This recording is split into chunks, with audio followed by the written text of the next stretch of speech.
Aujourd'hui, la deuxième conférence est axée sur la thématique des opportunités d'affaires à saisir au village Fotonier et ce sera tout à l'heure à partir de 16h30. Durant cette conférence, il sera question pour nous de faire ressortir les problèmes que nous retrouverons dans ce village et montrer les moyens méthodologiques afin de transformer ces problèmes en opportunités d'affaires. C'est une conférence qui est orientée pour les élèves, pour les étudiants, pour les enseignants, pour toute personne qui pratique une activité professionnelle ou encore pour les employés ou toute personne curieuse qui serait intéressée par cette thématique. Rendez-vous tout à l'heure pour la conférence. Bienvenue à ce deuxième jour de la célébration de la vie de Meuf Mbungwan, Dieu nous Hélène, épouse nous Bissier au village Fotonier. C'est une célébration qui va se dérouler, comme je l'ai annoncé depuis hier, pendant toute cette semaine, c'est-à-dire du 14 jusqu'au 20 décembre, et qui va se clôturer par des funérailles.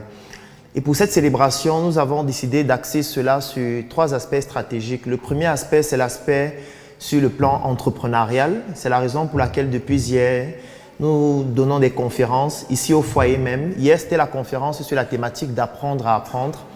Aujourd'hui, nous avons une conférence sur la thématique des opportunités d'affaires au village Fotonier. Et demain, nous aurions un atelier pratique sur deux secteurs d'activité, notamment en cosmétique et en agroalimentaire. Donc ça, c'est le premier axe de la célébration de sa vie.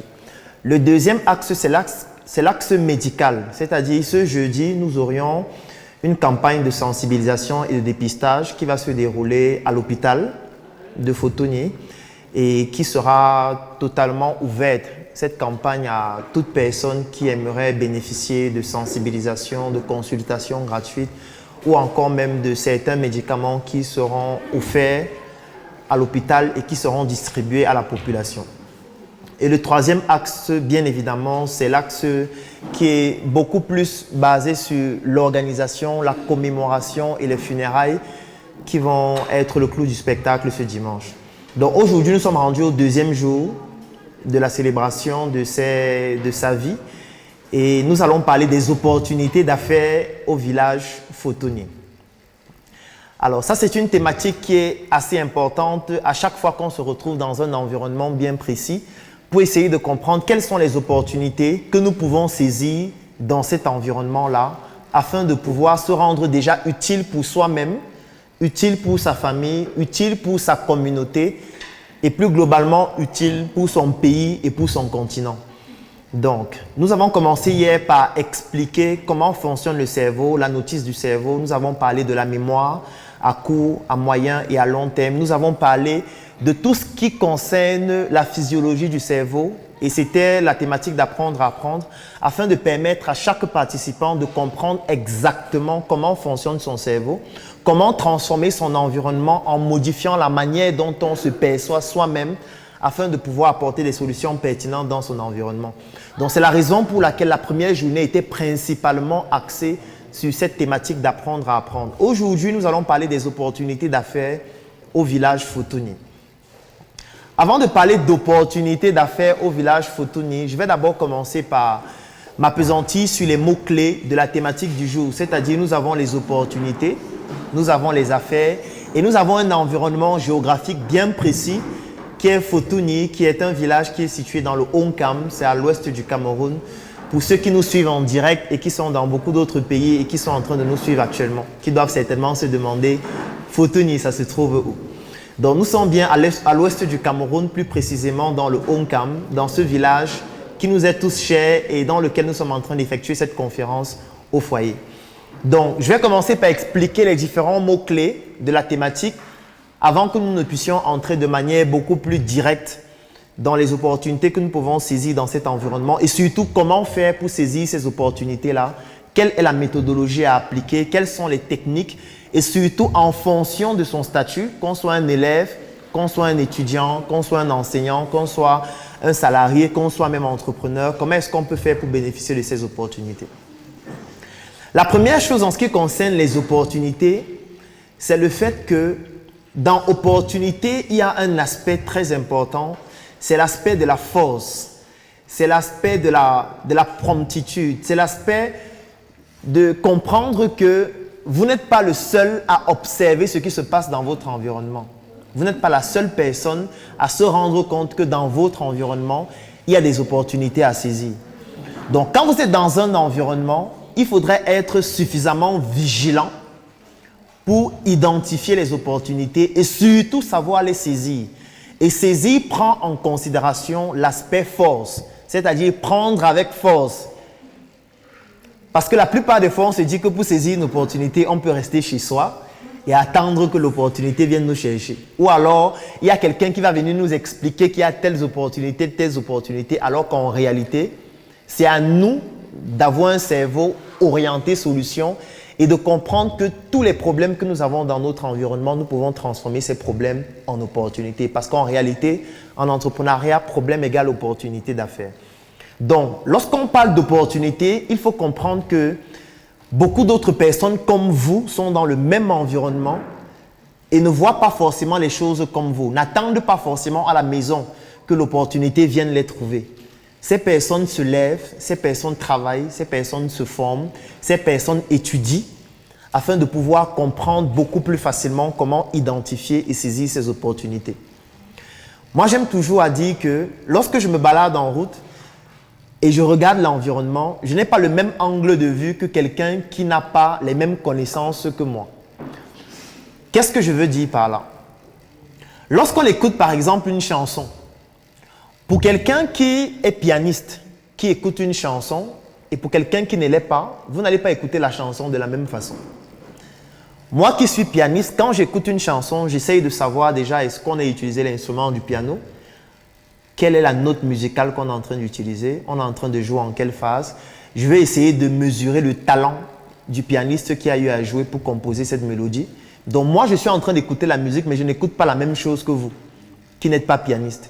C'est la même chose si je suis bassiste. Lorsque j'écoute par exemple le Bikutsi, je ne vais pas écouter la même chose. Pendant que quelqu'un va s'appesantir sur les paroles, il y a l'autre qui va s'appesantir sur la guitare basse, l'autre sur la guitare acoustique, l'autre sur le piano, l'autre sur les tam-tams. Parce qu'en réalité, on n'a pas la même connaissance, on n'a pas les mêmes compétences, on n'a pas les mêmes spécificités sur le plan intellectuel et sur le plan des connaissances. Et un autre élément très important, on n'a pas les mêmes prédispositions. Donc, on n'a pas grandi dans un environnement où nous analysons les choses de la même manière. Donc, ça veut dire que moi, lorsque je vais me balader en route et je vais par exemple me rendre compte qu'à Fotoni, il y a trop de poussière, moi, je vais voir ça comme une opportunité alors qu'une autre personne va voir ça comme un problème. Il va se plaindre en disant que non, ce village, vraiment, il y a trop la poussière, ça ne sert à rien de venir ici, on va tous tomber malades. Donc, ce qui fait donc en sorte que moi, mon objectif est de transformer tous les problèmes que je regarde dans mon environnement en solutions, en opportunités. Tandis qu'une autre personne sera peut-être orientée à ne voir ça comme si c'était des problèmes uniquement. Donc ça, c'est la première chose qu'il faut savoir. Ça veut dire qu'on ne regarde pas les opportunités, on ne comprend pas les opportunités, on n'identifie pas les opportunités de la même manière en fonction de nos connaissances, en fonction de nos sensibilités et en fonction de nos spécificités. Plus vous auriez de compétences dans des domaines différents et plus vous aurez une capacité beaucoup plus accrue à identifier et à saisir les opportunités. Si par exemple je suis un menuisier et que j'entre dans cette salle, je serais beaucoup plus intéressé par cette table. Je vais essayer de savoir comment est-ce qu'on a fait pour la fabriquer, quel est le type de bois qu'on a utilisé, quelle est la technique qu'on a utilisée. Alors qu'une autre personne va juste essayer de savoir est-ce que la salle est jolie, est-ce que la salle est bien décorée. Il y a une autre personne qui va essayer de savoir est-ce que les baffles qu'on utilise sont de qualité, est-ce que le son est fin. Il y a une autre personne qui va essayer de savoir est-ce que la peinture est bien faite, est-ce que les couleurs qu'on a utilisées pour la peinture représentent et reflètent exactement l'événement. Il y a d'autres personnes qui vont essayer de savoir comment sont habillés ceux qui sont dans la salle. Donc tout le monde, nous sommes dans cette salle, mais on n'observe pas les mêmes choses. On ne prête pas notre attention sur la même chose. Et cela découle en réalité de nos connaissances, de l'environnement dans lequel on a grandi et ça conditionne directement notre capacité à saisir les opportunités qu'il y aurait dans cette salle par rapport à d'autres personnes. Si moi je suis un maçon et j'entre dans cette salle, je vais me rendre compte qu'il y a beaucoup de cassis, la salle n'est pas très bien lisse, il y a beaucoup d'endroits où on pourrait peut-être améliorer en faisant par exemple, comment on appelle ça, en crépissant par exemple les murs ou le sol. Mais une autre personne ne va pas voir forcément cette spécificité-là que moi je vois parce que j'ai la compétence qui me permet de pouvoir facilement observer cela. Donc, l'opportunité, en réalité, se saisit en fonction de ses connaissances, de ses compétences et de 3 autres choses fondamentales, c'est-à-dire son patrimoine génétique, l'environnement dans lequel on a grandi et surtout les connaissances dont on a bénéficié et qu'il serait urgent de transformer en compétences, c'est-à-dire d'associer à ces connaissances-là un savoir-faire pratique. Ça, c'est la première chose en ce qui concerne l'opportunité. Et pour finir avec le mot-clé opportunité, il faut savoir que l'opportunité ne vous attend pas. L'opportunité est là et c'est à vous de l'identifier et de saisir l'opportunité avec force. Ça, c'est un élément qui est extrêmement important. Parce que si vous ne comprenez pas exactement l'importance de saisir avec force l'opportunité, vous allez toujours passer à côté. Et là, je vais faire un petit test. Qui dans cette salle voudrait ce livre? Est-ce qu'il y a quelqu'un dans cette salle qui est intéressé par ce livre? D'accord. Ok. Je vais prendre l'exemple avec un deuxième produit. Est-ce qu'il y a quelqu'un qui est intéressé par cette bouteille d'eau? D'accord. Mais le problème qui se pose, c'est quoi? C'est que nous sommes dans un environnement où vous allez voir des livres qui sont posés, des bouteilles d'eau qui sont posées, parfois des bouteilles de jus même et de beaucoup d'autres choses. Mais il y a des gens qui vont rester assis en attendant que la bouteille d'eau vienne les trouver sur leur place.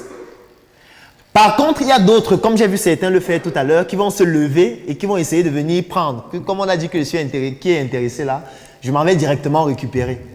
C'est ça qu'on appelle saisir avec force. Ça veut dire, nous tous, nous sommes en train de voir l'opportunité, mais ce n'est pas tout le monde qui va se lever et aller prendre cette opportunité ou alors savoir s'il est capable de pouvoir la prendre. Et ça, c'est 2 attitudes totalement différentes. Il y a certaines personnes qui vont rester assises et attendre que l'opportunité vienne les chercher. Il y a d'autres personnes qui vont observer l'opportunité et qui vont se lever pour aller prendre l'opportunité avec force et faire en sorte que cette opportunité devienne des revenus ou alors tout simplement un potentiel économique. Donc, la première chose qu'il faut savoir, c'est que, 1, vous devez avoir la compétence qui vous permet d'identifier l'opportunité. Parce que parfois, vous pouvez même être dans un environnement et vous ne vous rendez même pas compte qu'il y a des opportunités. Parce que vous n'avez pas les connaissances, vous n'avez pas la compétence et surtout, vous n'avez pas grandi dans un environnement où vous n'êtes pas entouré de personnes qui vous permettent au quotidien de comprendre comment faire pour identifier les opportunités. Et la deuxième étape, dès qu'on a fini d'identifier l'opportunité, on ne s'arrête pas juste à l'identification. Il faut maintenant se lever et aller saisir ces opportunités-là avec force. Donc, il y a 2 compétences à avoir lorsqu'on veut saisir des opportunités. La première compétence, c'est de pouvoir les identifier. Et la deuxième compétence, c'est de pouvoir se lever et d'aller les saisir. Si vous savez juste identifier, vous allez devenir, par exemple, une bibliothèque à idées. Parce que moi, j'ai des amis qui ont des livres où chaque jour, ils écrivent des idées. Ils disent vraiment, on peut faire le port à Fotoni. À Fotoni, on peut construire des hôtels. À Fotoni, on peut faire la route. À Fotoni, on peut faire ceci, on peut faire cela. Donc, ils ont un cahier peut-être de 700 pages où c'est écrit à l'intérieur tout ce qu'on peut faire au village. Ça, ce sont des personnes qui ont déjà franchi la première étape. Ça veut dire, c'est des personnes qui savent déjà identifier les opportunités. Ils savent déjà qu'ici, il y a tel problème et on peut transformer ce problème en opportunité en faisant ceci et en faisant cela. Mais sauf que ce n'est que la première étape parce que la deuxième étape maintenant, c'est de sortir du cahier, de prendre une de ces opportunités-là et d'aller réellement la saisir en apportant la solution et en voyant comment les populations se comportent vis-à-vis de cette solution que vous êtes en train d'apporter. Donc, ne vous contentez pas juste d'être des personnes qui identifient les opportunités, qui répertorient les opportunités, sauf si vous êtes un enseignant, sauf si vous le faites pour enseigner à d'autres personnes, sauf si vous le faites pour apprendre cela à d'autres personnes qui auront, elles, ces personnes-là, la capacité d'aller saisir ces opportunités. Donc ça, c'est un élément qui est extrêmement important. Si vous souhaitez entreprendre, il faudrait comprendre qu'il y a d'abord ces 2 compétences qu'il faut avoir, identifier les opportunités et enfin pouvoir les saisir avec force. Parce que saisir et saisir avec force, ce n'est pas la même chose. Deuxième chose, la thématique, c'est les opportunités d'affaires au village Fotoni. Donc, j'ai fini avec le mot-clé opportunité. Maintenant, je viens à affaires. Lorsqu'on parle d'affaires, c'est toute activité que vous pratiquez et qui vous permet de générer des revenus. Quand je dis revenus ou quand je dis argent, ce n'est pas forcément la monnaie fiduciaire qui représente les billets de banque qu'on a dans la poche. Ce n'est pas forcément ça. Parce que l'argent, en réalité, c'est toute valeur monétaire. Et une valeur monétaire, ça peut être des données. Ça veut dire, lorsque vous avez des données, si vous avez les noms, les numéros de téléphone, les adresses e-mail de 700 personnes, c'est une valeur monétaire parce qu'on peut transformer ça en argent. Si vous avez 1000 livres comme celui-ci, on peut transformer ça en argent. Ce n'est pas, vous ne pouvez pas aller à la boutique, donner le livre et dire que donnez-moi le pain. Mais on peut transformer ce livre en monnaie fiduciaire, qui est la monnaie qu'on peut physiquement détruire, comme les billets de 2000, de 5000, de 10 000 francs, afin de pouvoir transformer cette autre monnaie-là ou alors l'échanger contre un bien ou un service. Donc, il est important de comprendre que lorsqu'on parle d'affaires, c'est tout ce qui va permettre de nous générer de l'argent. Et il faut comprendre argent ici comme étant une valeur monétaire, ou plutôt toute valeur monétaire. Donc, l'argent, ce n'est pas seulement les billets de banque. Les billets de banque, ce n'est qu'une forme d'argent. Mais il y en a beaucoup d'autres formes d'argent. Je vous ai pris l'exemple avec les données. Je vous ai pris l'exemple avec la connaissance qui est contenue dans un livre comme celui-ci. Je vais même prendre l'exemple avec une autre forme de monnaie qu'on appelle la monnaie scripturale privée. C'est la monnaie qui est utilisée dans des banques, qui permet de pouvoir créer de l'argent, même si on n'en a pas réellement l'équivalent en forme de valeur ou alors en forme de biens immobiliers ou toute autre forme d'argent. C'est ça qu'on appelle la monnaie scripturale privée. Ça veut dire que c'est ça qu'on appelle la création monétaire ex nihilo. Quand vous venez par exemple dans une banque et vous souhaitez que la banque puisse vous octroyer du crédit, en réalité, la banque n'a pas besoin de l'argent physique pour vous octroyer le crédit. La banque peut vous octroyer un crédit même sans argent physique. Parce qu'en réalité, c'est ce qu'on appelle une création monétaire ex nihilo. La banque va prendre votre carnet ou alors va vous envoyer un SMS et créditer votre compte. Ou vous dire qu'on a crédité votre compte du moment où vous remplissez les conditions qui permettent à ce qu'on puisse vous octroyer un crédit. C'est un peu lorsque vous utilisez les monnaies électroniques avec votre téléphone. Lorsque vous partez dans un kiosque, vous donnez 50 000 francs pour qu'on puisse créditer votre compte de monnaie électronique. Ce qui se passe, c'est qu'on vous envoie un SMS pour vous dire que vous avez reçu 50 000 francs et puis votre compte a été crédité. Mais en réalité, c'est une monnaie qu'on appelle la monnaie scripturale privée. Parce que ce n'est pas une monnaie en billets. C'est la raison pour laquelle parfois, quand vous souhaitez effectuer un retrait, vous partez dans un kiosque, vous dites que je veux effectuer un retrait de 500 000. On vous dit que non, allez plutôt dans tel autre kiosque parce qu'en réalité, ils n'ont pas l'équivalent de cet argent-là en monnaie fiduciaire qui est la monnaie physique. Donc, il est important de comprendre qu'il y a beaucoup d'autres formes d'argent et que l'argent réellement se définit comme toute valeur monétaire. Donc, lorsqu'on doit identifier les opportunités, il faut faire la différence entre opportunité et opportunité d'affaires. Ce n'est pas la même chose. Donc, une opportunité d'affaires, c'est une opportunité qui, à la fin, va nous générer de l'argent qui est défini comme étant toute valeur monétaire. Je prends un exemple. Vous pouvez vous rendre compte que vous êtes dans un village comme Futuni où par exemple les enfants manquent de connaissances en ce qui concerne la fabrication peut-être des produits cosmétiques comme nous allons le voir demain. Ça veut dire que vous vous rendez compte que dans le village, on utilise des produits cosmétiques qui sont importés. Et vous vous dites, d'accord, je vais venir dans ce village, je vais apprendre aux élèves, aux étudiants et à toute personne qui pourrait être intéressée comment faire pour fabriquer ces produits-là. Et directement, ces personnes vont venir assister et moi, je vais leur transmettre mes connaissances et mes compétences. Directement, qu'est-ce qui se passe? Si j'organise cette formation dans cette salle et qu'il y a par exemple 20 personnes qui viennent assister à cette formation, ce qui se passe directement, c'est que j'aurai à la fin de la conférence 20 personnes qui ont assisté à cette séance où je leur ai appris comment fabriquer par exemple un savon éclaircissant ou un savon hydratant ou toute autre forme de produit. Et si je répète l'opération 2 fois, 5 fois, 10 fois, et que peut-être à chaque fois j'ai toujours 20 personnes, 20 personnes, 20 personnes, je vais me retrouver, si je le fais 10 fois, avec 200 personnes dans ma base de données qui ont assisté à une conférence durant laquelle j'apprenais comment fabriquer des savons.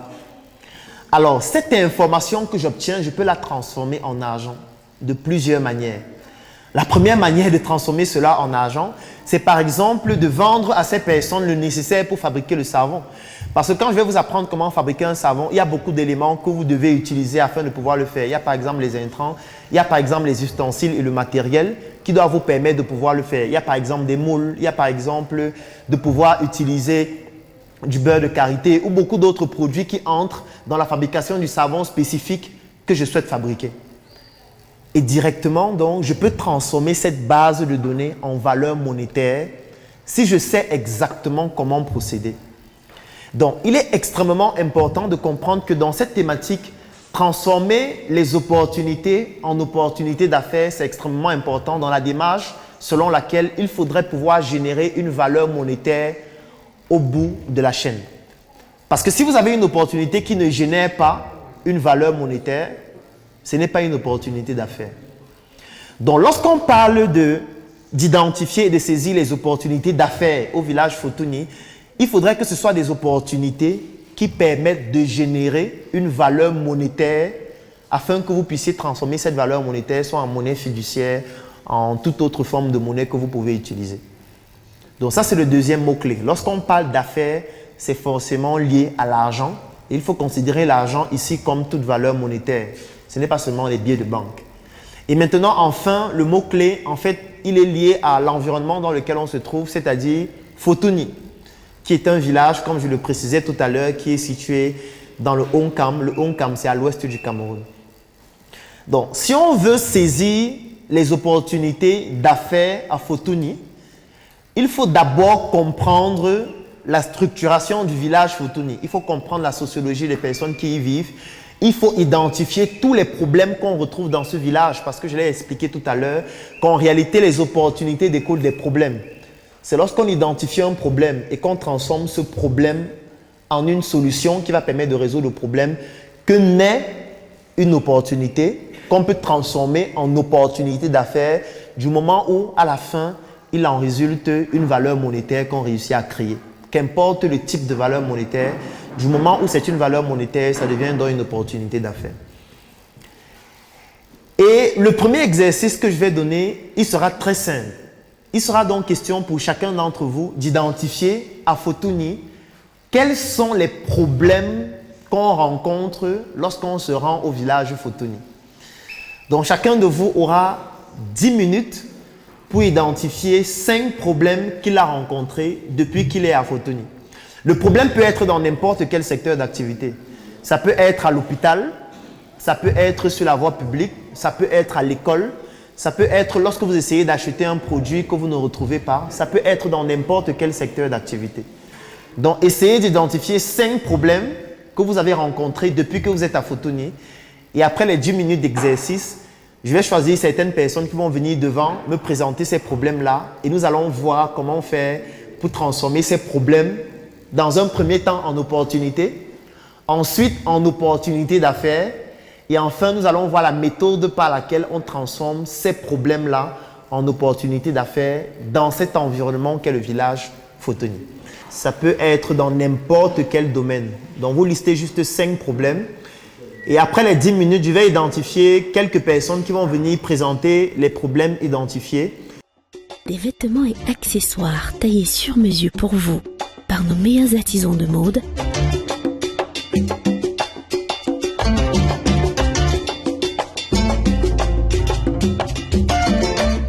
Sur mesure, la marque des leaders.